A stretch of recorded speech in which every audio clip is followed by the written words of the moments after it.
Então, gente, passamos ali pelo departamento de desenvolvimento de embalagens, falamos com o Ademar e com o Daniel e nós viemos para um outro setor. Vou perguntar aqui para o André que setor é esse, ele vai explicar para a gente. Bom dia, André, de novo. Que setor é esse aqui, André? Maravilha, Maurício. Esse setor aqui é o seguinte, esse setor a gente faz toda a parte de impressão, corte, vinco, colagem e montagem dos protótipos, né? O que o Ademar desenvolve lá, a gente consegue finalizar aqui 1, 2, 10, 50 unidades para o cliente ver, né? Então é uma parte que continua sendo uma pré-impressão, não é a impressão final do material, mas aqui a gente tem condições de entregar para o cliente ou mostrar para o cliente como é que vai ficar o produto dele praticamente final. E essa parte aqui, inclusive, dá para ele utilizar dessa impressão nesse papel, que vai ser o próprio papel que vai ser feito, né? Para ele ter um modelo para utilizar, inclusive, para divulgação, fotografia. Isso, a gente faz bastante disso. Por exemplo, o cliente vai lançar um produto, né? Então ele vai produzir lá, por exemplo, 100 mil unidades, né, do produto. Mas ele precisa fazer um marketing, um lançamento ou uma apresentação desse produto, ele precisa de 10 unidades para fotografar, para filmar. A gente consegue produzir aqui, reproduzir aqui e entregar para ele poder fazer esse trabalho.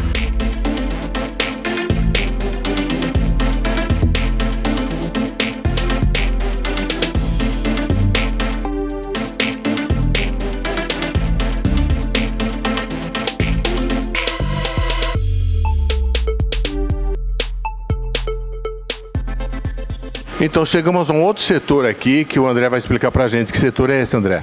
Aqui continua a parte de produção de protótipos e desenvolvimento de materiais, né? Então, como eu falei que a gente consegue produzir 1, 2, ou 10 ou 50 caixas para o cliente sem precisar fazer uma ferramenta, colocar em realmente produção, essa máquina, esse equipamento aqui, ele faz o corte e vinco eletrônico.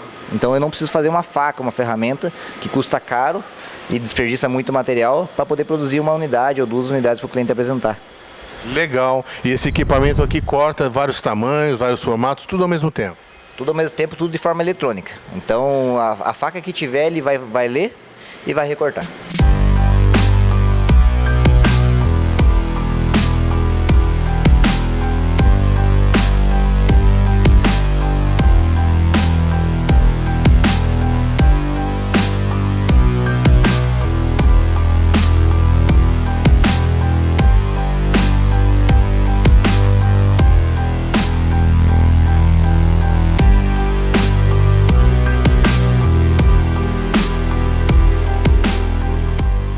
Bom, gente, chegamos aqui no setor de estoque almoxarifado. O André vai falar pra gente o que acontece aqui. Então, maravilha. Aqui, depois de toda a parte de desenvolvimento que a gente acabou de ver, aqui começa a parte de produção propriamente dita. É quando eu recebo a matéria-prima, o cartão. Eu recebo hoje praticamente 100% em forma de bobina, então ela vem uma bobina bem grande. E aqui eu corto no formato que eu vou imprimir. Então, por que isso? Para evitar o desperdício. Então eu consigo cortar exatamente no formato que a faca foi desenvolvida. Então eu tenho um equipamento atrás aqui que a gente está vendo, que é o equipamento que faz isso. Ele pega a bobina e transforma tudo em folha. Daqui vai direto para a impressão.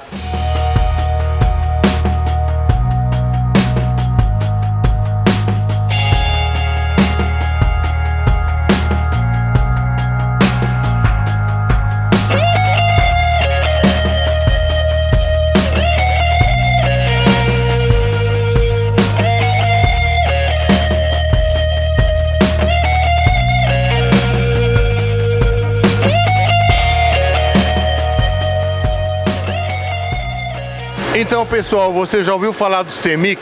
Cian, Magenta, Yellow e Black, né? Ele vai mostrar pra gente aqui, o André, todas as fases de impressão e a união delas, o que dá. Não necessariamente nessa ordem que ele vai explicar pra gente, mas essas passagens, ele separou uma de cada para que a gente veja. André, explica pra gente, por favor. Então tá bom. Aqui é essa mesa onde a gente recebe o material impresso, então o material está sendo impresso lá, aqui na mesa é onde é feito todo o ajuste de cor, né? Nesse caso a gente separou, passou cada vez uma cor para poder exemplificar como é que funciona a junção dessas cores, né? Então cada castelo, cada matriz é uma cor, então nesse caso a gente vai dar um exemplo de um material que são 5 cores, então ela tem cian, magenta, amarelo, preto e pantone, né? E depois a gente vai conseguir ver o material impresso, colorido, como é que ele fica no final, né? Então essa primeira folha aqui é a folha do cian, né? Então passou no primeiro castelo, aonde tem cian, entra no papel. Aonde não tem, não entra no papel, né? Então, passou do cian, veio pro magenta, né? Nesse caso, magenta, depois do magenta, o amarelo, depois do amarelo, preto, depois do preto o Pantone, que nesse caso é um Pantone verde, e no final a gente tem o produto colorido, né?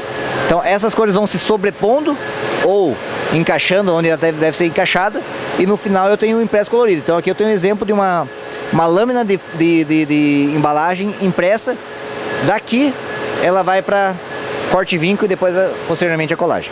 E um detalhe para explicar para a gente, eu vejo que na borda do papel impresso existe um conjunto de quadradinhos de cores e registro. Para que serve aquilo ali, ô André? Essa barra de cores que serve ali em cima, que fica ali em cima, é um padrão que sai em todos os materiais. Para que eu tenho ela ali? Para eu conseguir registrar e para eu conseguir medir a densidade da cor. Então assim, todas as cores têm um padrão que eu tenho que seguir, mínimo e máximo, para que eu possa ter um resultado final padrão para o cliente. Então ali eu tenho um aparelho que faz a leitura e indica a correção. Baixou o cian, subiu o magenta, e eu consigo fazer essa correção. Dentro desse equipamento aqui eu consigo corrigir uma cor ou outra para que no final o resultado seja excelente. E mais um detalhezinho que eu gostaria de mostrar, que cadê? A parte que vai a cola, ela é isenta de impressão, é isso? Isso, aonde tem a colagem no material, seja na aba ou seja no fundo automático, eu não tenho verniz, por exemplo. Eu tenho que ter uma reserva para que a cola pegue e a caixa não abra, não solte a cola, né? Então aí chama de reserva de cola, né? Então no fundo automático, na lapela de cola lateral, eu não posso ter acabamentos. Então eu não posso ter lá um verniz à base d'água. Quando é um caso de laminação, eu tenho que aplicar uma cola quente na coladeira. Então, mas nesse caso, por exemplo, que eu não tenho esse acabamento, eu faço a reserva, e essa reserva o verniz não pega e eu consigo colar no final. E para finalizar, queria saber de você, além de fazer todas as impressões de cor especial, que é o Pantone, né? Ainda essa impressão pode passar pelo processo de envernizamento? Isso. Esse caso aqui eu posso passar por um verniz UV total, que é o caso dessa embalagem, que a embalagem fica inteira com brilho. Eu posso passar por um verniz UV localizado. Eu posso passar por uma laminação fosca, que é um BOPP aplicado em cima do material, que protege contra risco, um pouco de umidade. Pode passar por vários tipos de BOPP diferentes, fosco, brilho, anti-risco. Aí já vai só trocando a matéria-prima. Posso fazer um hot stamping, né? Posso fazer um relevo, daí entra no corte e vinco.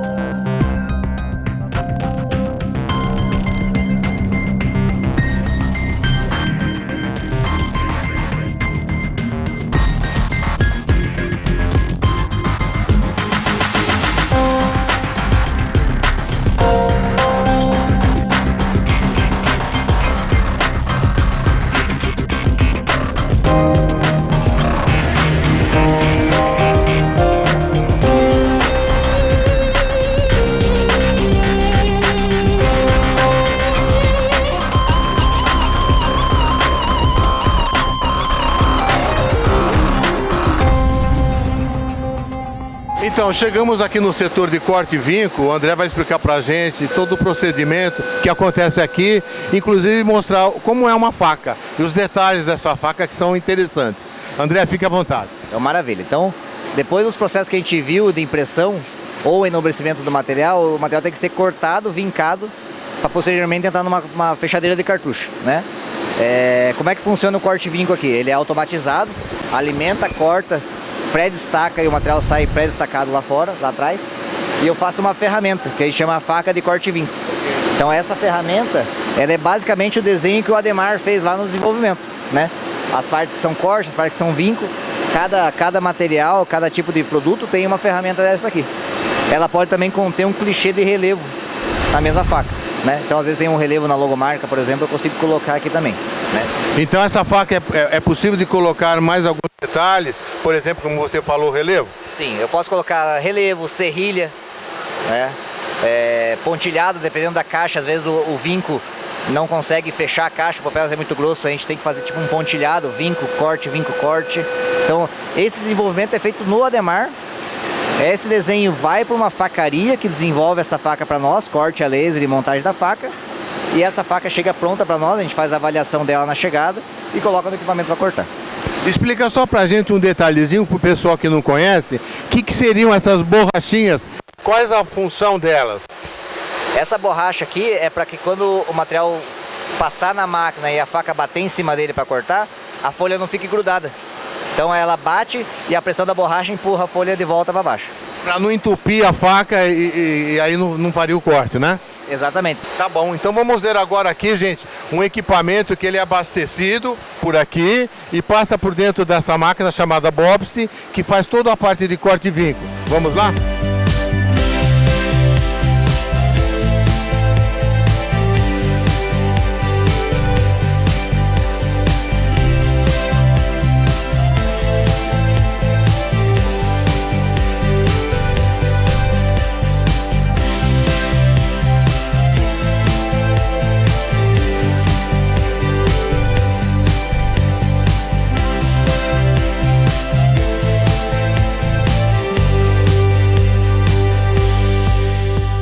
Então, vocês viram agora o funcionamento da corte vinco, entrou o papel, saiu cortadinho, vocês conheceram como que é uma faca, e agora o que acontece depois disso? É isso que o André vai falar pra gente. André, fica à vontade. Então, maravilha. Então, depois que a gente faz o corte vinco, normalmente a caixa tem uma colagem. Então, algumas caixas são só encaixadas, mas normalmente ela tem uma colagem. Então, eu preciso passar num equipamento para que ela seja colada e saia planificada no final lá, apenas para montagem final. Esse material sai cortado ali, eu tenho que fazer um destaque para deixar ela assim, ó, pronta para colagem. Isso aqui é um produto cortado que vai ser colado. Aqui inclusive eu tenho aonde vai ser a minha colagem. Então esse aqui é uma parte de baixo de um berço que eu colo aqui e ele sai planificado lá atrás. Essa aquela parte branca que eu perguntei lá atrás, que é isenta de impressão e verniz, para que a cola tenha adesão e ancore no papel para que ela não descole depois. É isso mesmo, André? É isso mesmo, para não ter um risco de descolamento, a gente faz uma reserva de verniz e, se possível, que nem nesse caso que não vai aparecer, de tinta também. Então a cola fica cola no papel. Então acompanhe toda a máquina, vocês vão entender direitinho, porque ela vai passar por vários processos de dobramentos, né? E para cada cartucho é um, né, André? Isso, aqui eu tenho vários tipos de colagem. Tem colagem de 4 pontos, 6 pontos, colagem de aba lateral, colagem de fundo automático. Todo esse tipo de colagem eu consigo fazer nesses nossos equipamentos aqui. E a cola é uma cola só ou tem algum tipo de cola diferente? Ou são todas as colagens com o mesmo tipo de cola? Não, aqui eu trabalho basicamente com dois tipos de cola. A cola comum, né? A cola que a gente chama de padrão, que é para qualquer embalagem como essa que eu mostrei. Aquela cola branca é essa? Cola branca, é essa cola branca. E eu tenho uma cola, né? Nesse equipamento tem um bico de cola quente. O que é a cola quente? Quando eu aplico uma laminação, um BOPP, que eu tenho um BOPP em cima do material, a cola comum não segura e eu não consigo reservar ele. O BOPP eu aplico na folha completa. Então aqui eu tenho uma cola que é uma cola quente usada para esse tipo de material. Ok, foi bom você falar do BOPP, porque o pessoal pode pensar, puxa, nunca mais vai ser reciclado. É possível reciclar, não é, André? Com certeza, assim, quando você aplica um plástico na embalagem, você cria uma barreira de dificuldade. O BOPP, o processo de reciclagem do papel, consegue separar hoje o BOPP do papel. Então, se você aplicar um BOPP, você não está perdendo material, não. Então, legal saber disso. Acompanhe a máquina, vocês vão entender direitinho.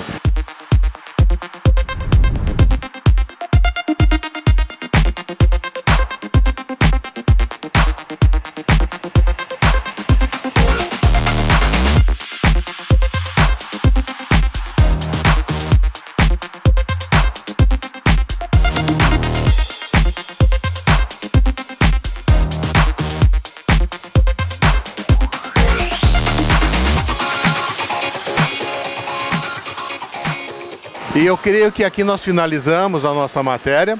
Quero agradecer aqui a oportunidade de ter vindo na Corgráfica, essa empresa aqui maravilhosa, fazem produtos incríveis, como vocês já viram. André, muito obrigado pela sua disponibilidade.